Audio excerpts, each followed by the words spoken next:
जय Hind and hello guys, स्वागत है आपका आपके अपने YouTube चैनल ज्ञानदेव होस्ट में। और इस वीडियो में मैं आपको बताने वाला हूं रेलवे SECR यानी कि south east central railway Nagpur apprentice भर्ती 2025 अप्लाई ऑनलाइन प्रोसेस के बारे में कि कैसे आपको ये फॉर्म फिलअप करना है। गाइस ये वैकेंसी आपकी 9 से 33 पोस्ट पर निकाली है और फॉर्म को कैसे फिल किया जाएगा इसके बारे में संपूर्ण जानकारी वीडियो के अंदर आपको बहुत ही अच्छे से दी जाएगी। बट उसके पहले आपको ये बताया जाएगा कि कौन लोग इसमें अप्लाई करने के लिए एलिजिबल है। तो पहले आप ये जान लें 2-3 मिनट तक वीडियो को वॉच करके, और उसके बाद में अगर आप इसमें एलिजिबल है और आपका इंटरेस्ट है फॉर्म को कैसे फिल करने का, तो आपको यहाँ पर उसके बारे में जानकारी दे दी जाएगी। तो चलिए शुरू करते हैं। अगर आपने अभी तक वीडियो को लाइक शेयर नहीं किया कर दीजिए और चैनल को जरूर सब्सक्राइब कर लीजिएगा, क्योंकि जब तक ये भर्ती का प्रोसेस कंप्लीट नहीं हो जाता तब तक आपको इसके बारे में समय समय पर सभी अपडेट दिए जाएंगे। फिर गाइज जो लिंक मैंने आपको वीडियो को डिस्क्रिप्शन में दिया है आप ओपन करेंगे। ओपन करने के बाद आपके सामने इस भर्ती की इन्फॉर्मेशन आएगी, जहां पर जानने को मिलेगा कि 9 से 33 पोस्ट निकाली गई है। एज लिमिट 15 से 24 साल के बीच रखी गई है। 10वीं और ITI वाले कैंडिडेट अप्लाई कर पाएंगे। सिंपल 10वीं से अप्लाई नहीं कर सकते, साथ में ITI भी चाहिए होगी। और इसमें कोई एग्जाम नहीं होगा, कोई इंटरव्यू नहीं होगा। आपकी 10वीं और ITI की जो परसेंटेज है उसके आधार पर आपकी एक मेरिट लिस्ट बनेगी और आपका जो सिलेक्शन है वो किया जाएगा। इसमें अप्लाई करने के लिए किसी भी कैटेगरी कैंडिडेट को कोई फीस पे करने की भी आवश्यकता नहीं है। फॉर्म आप लोग यहाँ पर 5 अप्रैल से लेकर के 4 मई 2025 तक भर पाएंगे। और गाइज यहाँ पर मैंने आपको बता दिया कि 10वीं की योग्यता चाहिए, जिसमें कि आपके कम से कम 50% मार्क्स हो, और जिस भी ट्रेड में आपको अप्लाई करना है उसी ट्रेड में ITI की योग्यता होनी चाहिए। ये इन्फॉर्मेशन आप यहाँ से चेक करेंगे। इसके बाद आप यहाँ पर ऑफिशियल नोटिफिकेशन के ऊपर क्लिक करेंगे तो आपके सामने नोटिफिकेशन आएगा, जहाँ पर आपको ये जानने को मिलेगा कि किस ट्रेड में कितनी वैकेंसी निकाली गई है। इस नोटिफिकेशन से आप ये इन्फॉर्मेशन चेक करेंगे। एज लिमिट के बारे में कैटेगरी वाइज आप देख सकते हैं कि मान लीजिए अगर आप जनरल है तो आपका डेट ऑफ बर्थ 5/4/2001 से लेकर के 5/4/2010 के बीच में होना चाहिए, तभी आप इसमें फुल्ली एलिजिबल होंगे अप्लाई करने के लिए। तो सभी इन्फॉर्मेशन आपको यहाँ से चेक कर लेनी है। अभी चेक करने के बाद या फिर जानने के बाद जो मैंने इन्फॉर्मेशन आपको दी है, आप इसमें अप्लाई करने के लिए एलिजिबल है तो आप कैसे करेंगे। तो गाइज आप यहाँ पर इंपॉर्टेंट लिंक के सेक्शन में आएंगे, अप्लाई ऑनलाइन लिंक के ऊपर क्लिक करेंगे। इसके बाद आपके सामने वेबसाइट आ जाएगी apprenticeshipindia.gov.in। अगर आपने इस वेबसाइट के ऊपर पहले से रजिस्ट्रेशन करके रखा है तो आपका अकाउंट बना हुआ है। आप डायरेक्टली यहाँ पर अपनी ईमेल ID डालेंगे, कैप्चा कोड डालेंगे, वेरीफाई करने के बाद यानी कि वेरिफिकेशन करने के बाद ईमेल ID का सबमिट करेंगे और इसमें OTP के माध्यम से लॉगिन हो जाएंगे। पर गाइज अगर आप फ्रेशर हैं, आपने इस वेबसाइट का इस्तेमाल करके अभी तक कोई अप्रेंटिसशिप फॉर्म नहीं भरा, तो आपको इसमें पहले रजिस्टर होना होगा। इसके लिए गाइज आप रजिस्टर एज ए कैंडिडेट यहाँ पर क्लिक करेंगे। फिर आपसे पूछेगी कि आप ITI स्टूडेंट हैं, यानी कि अभी आप ITI कर रहे हैं। अगर आप हैं तो इसको टिक कर दें। और क्योंकि आप जिस पोस्ट पर अप्लाई कर रहे हैं इस पर ITI स्टूडेंट अप्लाई नहीं कर पाएंगे, यानी कि आपकी ITI कंप्लीट होनी चाहिए तभी आप एलिजिबल रहेंगे। इसलिए आप यहाँ पर आएंगे, आपका नंबर डालेंगे जो कि आप रजिस्टर करना चाहते हैं, अपनी ईमेल ID, उसके बाद में उस ईमेल ID को दोबारा डालेंगे और उसको वेरीफाई कर देंगे। फिर ये कैप्चा कोड डालेंगे और कैप्चा कोड डालने के बाद रजिस्टर के ऊपर क्लिक करेंगे। अब जो आगे की जानकारी हो मैं आपको मेरी ही वीडियो से देने वाला हूं, जो कि इसमें अटैच करूंगा, क्योंकि इस वेबसाइट के ऊपर एक ही बार रजिस्ट्रेशन होता है और वो मैंने करके रखा है। तो उसी का प्रोसेस आपको इस आगे वीडियो में बताया जाएगा। अब गाइज आपके नंबर पर जो OTP आया है वो OTP आप यहाँ पर डालिए और सबमिट के ऊपर क्लिक कीजिए। सबमिट पर क्लिक करने के बाद आप देखेंगे रजिस्टर्ड सक्सेसफुली और आपको यहाँ पर एक नंबर मिल चुका है। ये आपका अप्रेंटिस कोड है, आपको इसको कॉपी करना है और यहाँ से आपको ओके कर देना है। ओके करने के बाद में अब आपकी जो ईमेल ID अभी आपने रजिस्टर किया वो आप यहाँ पर डालिए। आई एम नॉट रोबोट, इसके ऊपर क्लिक कीजिए एंड देन फिर से सबमिट के ऊपर क्लिक कीजिए। अभी गाइस जब आपने यहाँ पर OTP वेरिफिकेशन किया तो उसी वक्त आपको आपकी जो ईमेल ID आपने यहाँ पर रजिस्टर की है उसके ऊपर एक ईमेल सेंड की गई है, जो कि इस प्रकार की है, जहाँ पर यूजर वेरिफिकेशन के नाम से सब्जेक्ट और आपका रजिस्टर नंबर इसके अंदर दिया, साथ ही बोले प्लीज एक्टिवेट योर अकाउंट। तो आप यहाँ पर एक्टिवेट के ऊपर क्लिक कीजिए। इसके ऊपर क्लिक करने के बाद में आपका यूजर एक्टिवेटेड सक्सेसफुली, यानी कि आपका अकाउंट एक्टिवेट हो जाएगा। फिर आप यहाँ पर आइए लॉगिन रजिस्टर के ऊपर क्लिक कीजिए एंड इसके ऊपर क्लिक करने के बाद में यहाँ पर जैसे कि अभी आपको मैंने बताया अपनी रजिस्टर्ड ईमेल ID आप एंटर कीजिए। अपना जो यहाँ पर आपको देखने को मिल रहा है आई एम नॉट रोबोट, इसके ऊपर क्लिक कीजिए और सबमिट कर दीजिए। नाउ फिर से आपके नंबर और ईमेल के ऊपर एक OTP गया होगा, वो आप यहाँ पर डालिए और लॉगिन के ऊपर क्लिक कीजिए। इसके ऊपर क्लिक करने के बाद यहाँ से ओके कीजिए। ओके करने के बाद में यहाँ पर आपको बोले कंप्लीट योर eKYC। तो आप गाइस क्या करेंगे, कंप्लीट योर eKYC के ऊपर क्लिक करेंगे। इसके ऊपर क्लिक करने के बाद में आपका आधार नंबर आप एंटर करेंगे, यहाँ पर आपको टिक करना है और टिक करने के बाद में आप नीचे आएंगे और नीचे आने के बाद में आप सेंड OTP इसके ऊपर क्लिक करेंगे। इसके बाद में गाइस आपके नंबर के ऊपर जो आपका आधार कार्ड के साथ में रजिस्टर है उसके ऊपर एक OTP जाएगा, वो OTP आप यहाँ पर डालेंगे और देन आप यहाँ पर वेरीफाई के ऊपर क्लिक क्लिक कर देंगे। इसके बाद में गाइज आपकी यहाँ पर eKYC हो जाएगी। फिर आप यहाँ पर राइट साइड में क्लिक करके डैशबोर्ड के ऊपर आ जाइएगा अगर आप किसी और पेज पर पहुंच जाते हैं। फिर आप यहाँ पर अपडेट बैंक डिटेल इसके ऊपर क्लिक कीजिएगा। मेरी प्रोफाइल पहले से बनी हुई है और उसी से मैं जानकारी आपको यहाँ पर अब एक्सप्लेन कर रहा हूँ। तो आप अपडेट बैंक डिटेल के ऊपर क्लिक कीजिए या फिर फिल बैंक डिटेल के ऊपर क्लिक करके आप यहाँ पर अपनी जानकारी भरेंगे। कैसे? आपको आपके IFSC कोड को यहाँ पर डालना है, आपका जो बैंक नेम है वो आप यहाँ पर सिलेक्ट कर लेंगे, आपका अकाउंट होल्डर नेम यानी कि किस नाम पर अकाउंट है वो आपको बताना है, अलाउड फॉर DBT इसमें आपको यस कर देना है, अकाउंट नंबर देना है, अकाउंट टाइप क्या है सेविंग या करंट वो आपको सिलेक्ट कर लेना है। इसके बाद में पूछे कि is the above entered bank account linked seeded with Aadhaar, क्या ये आपका बैंक अकाउंट आधार के साथ में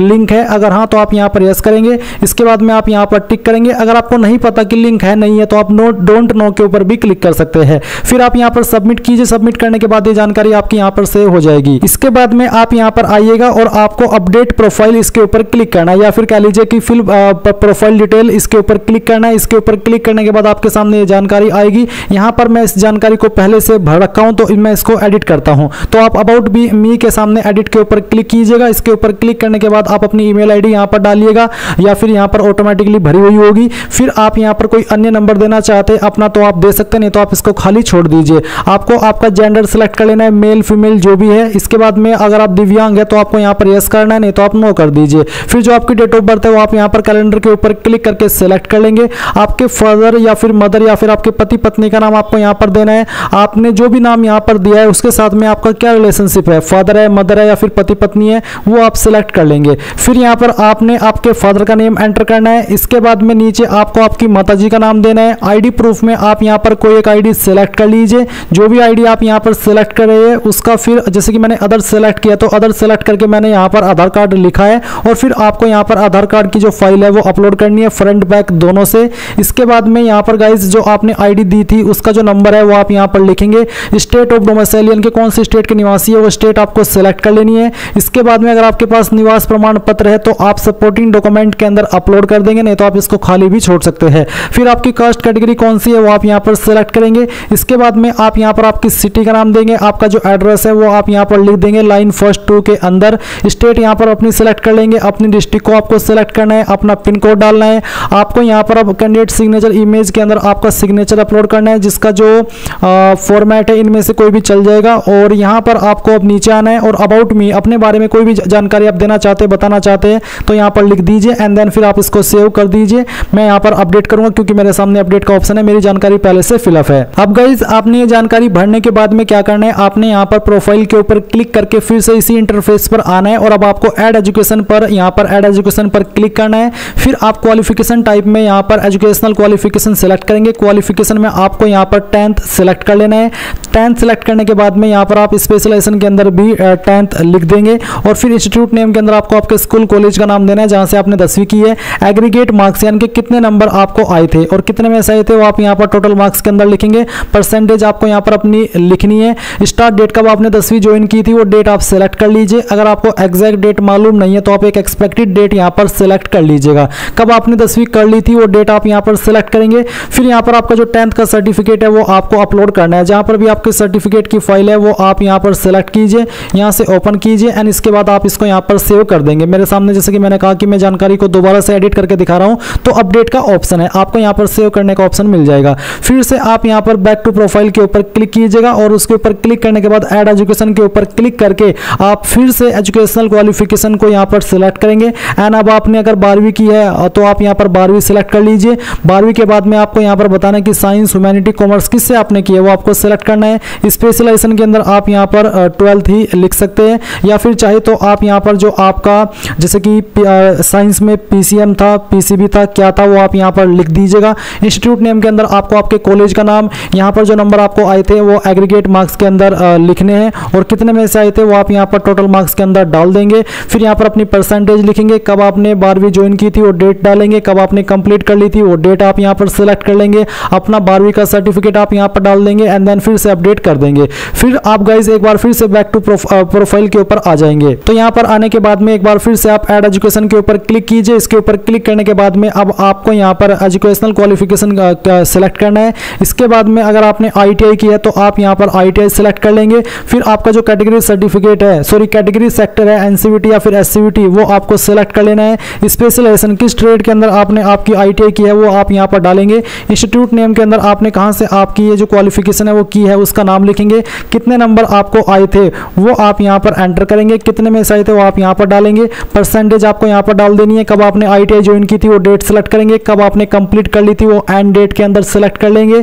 और यहाँ पर जो आपका क्वालिफिकेशन डॉक्यूमेंट है जो कि आप पीडीएफ के रूप में भी कर सकते हैं। अगर आपके एक से ज़्यादा डॉक्यूमेंट है जिसमें कि आप मार्कशीट ऐड कर सकते हैं, आपका सर्टिफिकेट ऐड कर सकते हैं, सभी चीज़ें आप ऐड करके उसको एक पीडीएफ के रूप में बना लेना है और वो फाइल आपको यहाँ पर अपलोड करनी है। एंड देन आपको अपडेट के ऊपर क्लिक करना है या फिर सेव के ऊपर क्लिक करना है। अब गाइज आप यहाँ पर प्रोफाइल के सेक्शन पर आकर के एजुकेशन में आप देख सकते हैं जितनी भी जानकारी आपने यहाँ पर क्वालिफिकेशन की भरी है वो सभी आपके सामने है। आप यहाँ पर इन सभी को चेक कर लेंगे। अगर आप कोई प्रेफरेंस देना चाहते तो आप एडिट के ऊपर क्लिक करके दे सकते हैं। जैसे कि मैंने यहाँ पर fitness trainer, welder and fitters इसको प्रेफरेंस दिए। आप एडिट के ऊपर क्लिक कीजिए।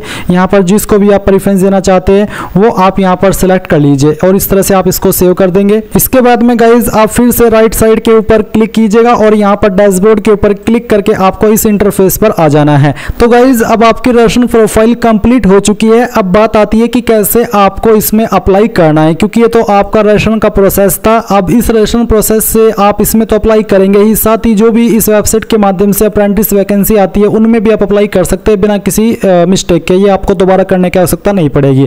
तो अभी कैसे आपको अप्लाई करना है वो आप जान लीजिए। तो गाइज आप यहाँ पर अप्रेंटिसशिप अपॉर्चुनिटीज इसके ऊपर क्लिक करेंगे। इसके ऊपर क्लिक करने के बाद आपके सामने कुछ ऐसा इंटरफेस आ जाएगा। अब आप यहाँ पर सर्च बाय एस्टेब्लिशमेंट नेम के अंदर या तो सर्च करेंगे south east central railway Nagpur division, या फिर आपको सर्च करना है, मैं आपको बताता हूँ क्या करना होगा।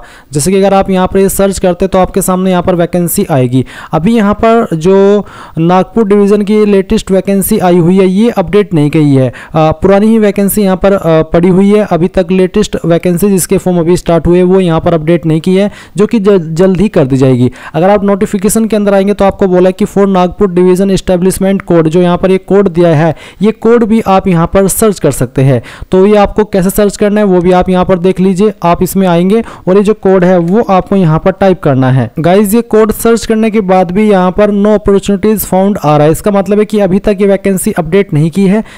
एक दिन के अंदर ये अपडेट हो जाएगी। कभी कभी जो इसमें डेट होती है फॉर्म फिल की उसके बाद भी आपकी वैकेंसी अपडेट नहीं होती, 1 से 2 दिन लग जाता है। तो मैं आपको फिर भी एग्जांपल के लिए यहाँ पर बता देता हूँ कि कैसे आपको अप्लाई करना होगा, क्योंकि क्या पता उस वक्त मैं ये वीडियो ना बना पाऊँ दोबारा, बट मैं कोशिश करूँगा कि दोबारा से इसको बना पाऊँ। तो आप यहाँ पर सर्च बाय एस्टेब्लिशमेंट नेम में आएंगे, south east central railway Nagpur select कर लेंगे। तो जैसे ही आपको यहाँ पर वैकेंसी शो होने लगे इस तरह से आपको शो होगी, जैसे कि यहाँ पर ये बाकी की वैकेंसी शो हो रही है। तो उस पर आपको मान लीजिए अप्लाई करना है, तो आप यहाँ पर पहले तो व्यू के ऊपर क्लिक करके देख ले कि उस ट्रेड के अंदर कितनी वैकेंसी है, क्या स्टाइपेंड आपको मिलेगा, क्वालिफिकेशन क्या चाहिए, और उसके बाद अप्लाई फॉर दिस अपॉर्चुनिटी इसके ऊपर क्लिक करिए। फिर एनी लोकेशन से प्राइमरी लोकेशन सेलेक्ट कर लीजिए और यहाँ से ओके कर दीजिए। तो आप देखेंगे अप्लाइड सक्सेसफुली।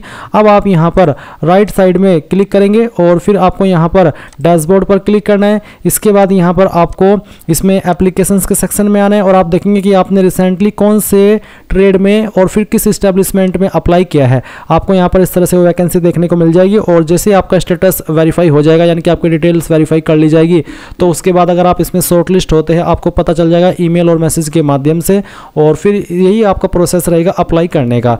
आई होप आपको जानकारी समझ आई होगी। कोई सवाल डाउट रह गया हो तो कमेंट के माध्यम से पूछ लीजिएगा। Thanks for watching. जय हिंद।